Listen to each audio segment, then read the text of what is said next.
Here I am back again.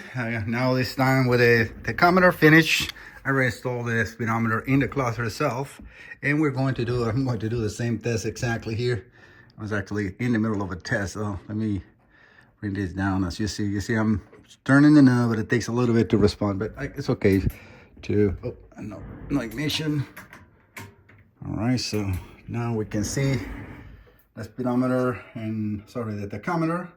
Let me increase the RPMs. This is, again, I'm turning the knob, nothing is happening. I'm telling you, this is starting to react.